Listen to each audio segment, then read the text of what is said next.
Hello, I'm Amanda Martinez. And I'm Louis Ackermans. Get ready, West Broward. Because this is Bobcat Broadcast.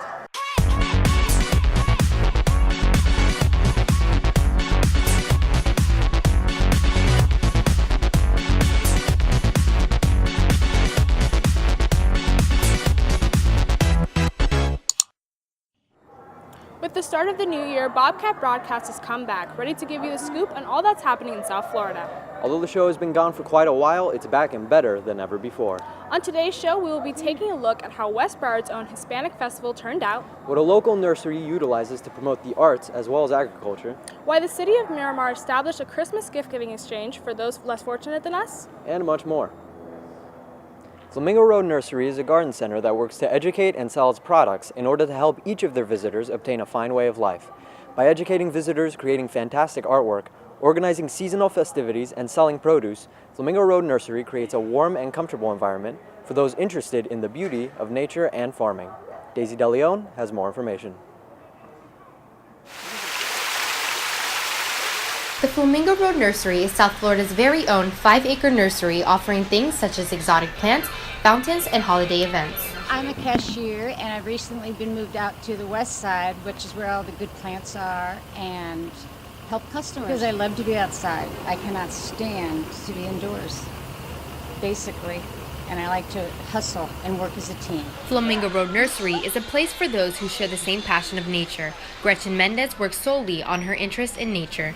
Plants you can't just get anywhere, and we're very consistent, and the plants are from tropical, all in the shade house, which is for indoor plants, to giant trees. They're called field trees, and we'll take them and plant them, and so we have a lot of options.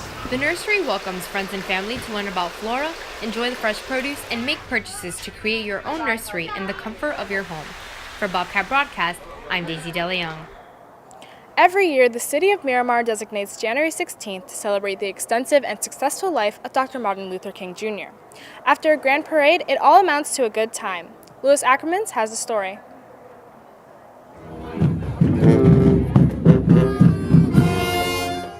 For 4 years, the city of Miramar has organized a parade and festival event in order to commemorate the great achievements of Dr. Martin Luther King Jr.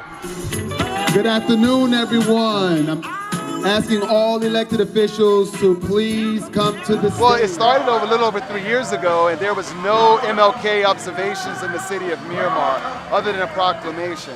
There was nothing where the community could come together. So we as a city decided that we would have our own parade, that we would have our own celebration event right here in Lakeshore Park, which is an almost essential part of our community, where many residents could just walk here to attend. So that's what makes it so great, and it's growing and growing every year. Well, when we first started, we had a good turnout, but every year the interest it's been more and more. We have more participants in the parade, and we also have more vendors, and of course we have more community coming out as well. We announce it a lot more. It's on our Facebook, it's on our page, and now it's ingrained. It's ingrained in our city. It's part of what we do, and our residents expect to have it now. Having had the pleasure and opportunity to have met Dr. King many years ago, in fact, I even participated in the March on Washington with him. This means a lot because his legacy continues, and it's good to see that a lot of people have maintained and kept the ideology of nonviolence and stuff within the community. So I'm happy to celebrate and continue to celebrate the Martin Luther King Day celebration. While honoring the past as well as hoping for a better future, this celebration has created a unique opportunity for the residents of Miramar to come together and bond as a community. This has been Louis Ackermans reporting. A Christmas gift-giving celebration is what the city of Miramar has done to give back to those who don't get as much as they deserve. They've taken it upon themselves to construct a ceremony in which children receive presents they may not have received otherwise. Samantha Blanchard has more on the story. In the season of giving, the people of Miramar have decided to give back to the community. The Breakfast with Santa event helps dozens of families enjoy the holidays with free breakfast and gifts from Santa. It's very rewarding. It's fulfilling that we're able to give back to the individuals that are not going to be, we don't know what they're going to receive for the holidays. So to be able to put all this together, give them a good event, and be able for them to leave with a gift, it's really fulfilling for me personally and for my staff. We know that everyone is not at the same economic level, so we want to make sure that no child is left without feeling special. Santa isn't the only person involved. The Miramar City staff puts forth effort and dedication to make this event extraordinary.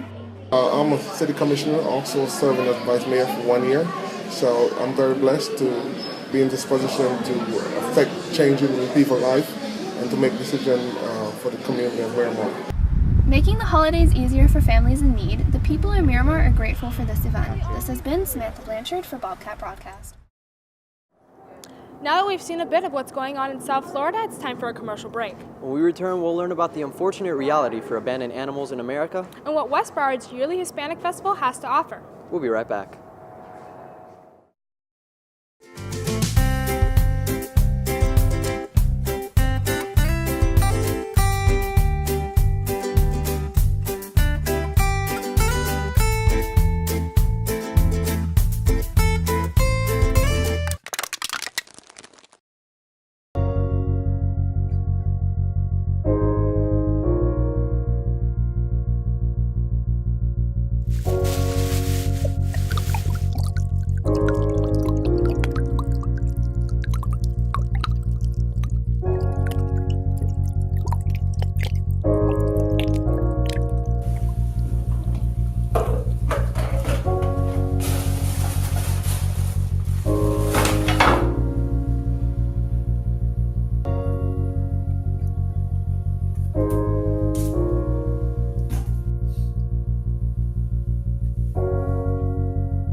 Welcome back.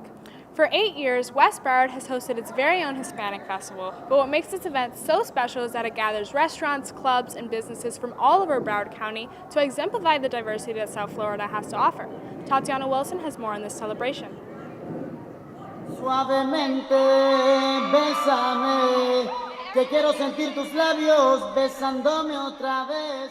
The Hispanic Festival, taking place at West Broward High School, is bent on unifying and bringing together Spanish cultures. Here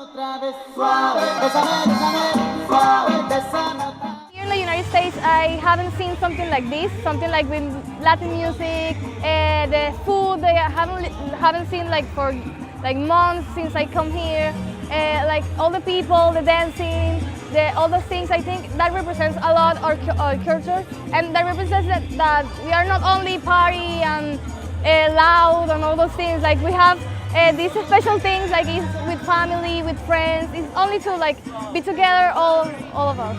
It was really amazing, in my opinion.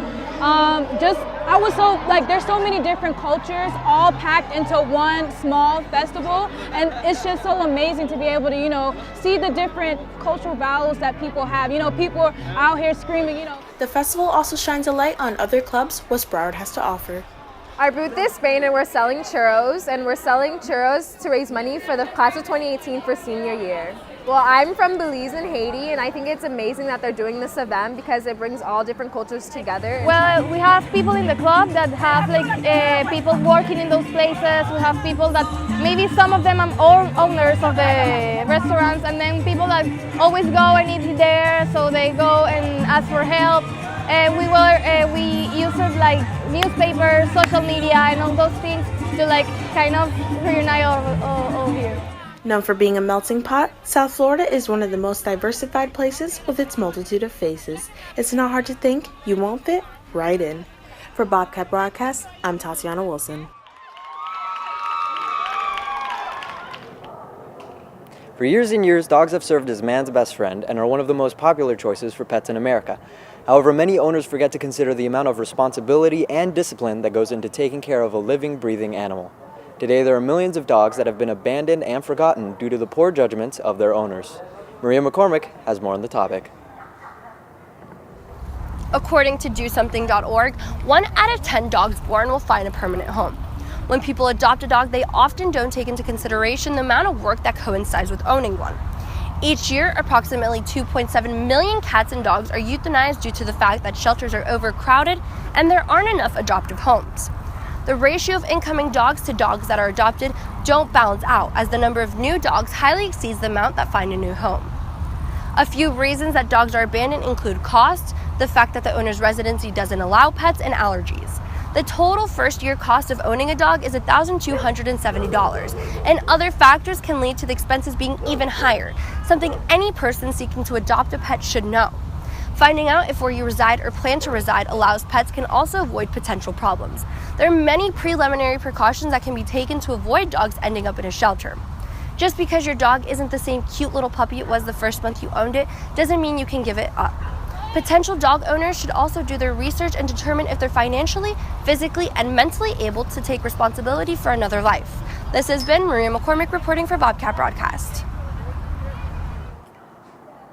Now that you've seen what's been happening in South Florida recently, we've come to the end of our show. However, be sure to tune in next month for another episode of Bobcat Broadcast. I'm Louis Ackermans. And I'm Amanda Martinez. Have a great day.